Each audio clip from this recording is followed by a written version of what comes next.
Hello viewers, আসসালামু আলাইকুম। সবাই কেমন আছেন? আশা করি সকলেই ভালো আছেন। প্রতিদিনের মতো আজকেও একটা রেসিপি নিয়ে আসলাম।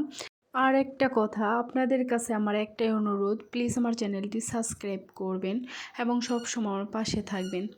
পুঁটি মাছের তরকারি একবার এভাবে রান্না করে খেয়ে দেখুন, আশা করি সবার কাছে অনেক ভালো লাগবে।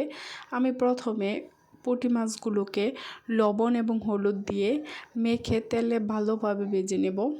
যারা আমার ভিডিও সবসময় দেখেন প্লিজ কমেন্ট করে জানাবেন। তো দেখুন, আমি পুঁটি মাছগুলোকে ভালোভাবে ভেজে নিয়েছি। তারপর অন্য একটি কড়াইয়ে পেঁয়াজ এবং জিরা বাটা আর রসুন আদা বাটা দিয়ে দিলাম। তারপর দিয়ে দিচ্ছি সামান্য পরিমাণ লবণ, পরিমাপ মতো। তারপর এটাকে আমি ভালোভাবে ভেজে নেব। তারপর দিয়ে দিচ্ছি মরিচ গুঁড়ো, হলুদ গুঁড়ো।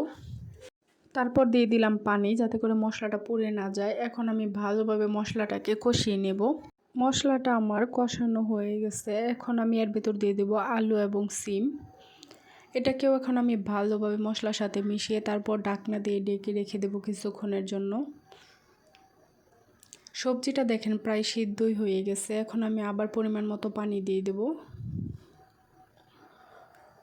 পানি দেওয়ার পর ভালোভাবে সিদ্ধ হওয়া পর্যন্ত আমি ঢাকনা দিয়ে ঢেকে রেখে দিলাম কিছুক্ষণের জন্য। তারপর আমি ঢাকনা খুলে এখানে দিয়ে দিচ্ছি ভেজে রাখা পুঁটি মাছগুলো।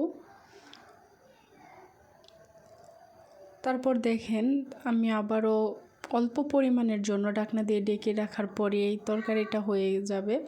তো দেখেন আমার তরকারিটা হয়ে গেছে। তো তরকারিটা এভাবে রান্না করে খেয়ে দেখবেন, আশা করি সবার কাছে অনেক ভালো লাগবে। তো যারা আমার পুরো ভিডিওটা দেখলেন সবাইকে অসংখ্য ধন্যবাদ এবং পরবর্তী ভিডিও দেখার জন্য অনুরোধ রইল। ততক্ষণ পর্যন্ত সবাই ভালো থাকবেন, সুস্থ থাকবেন। খোদা হাফেজ।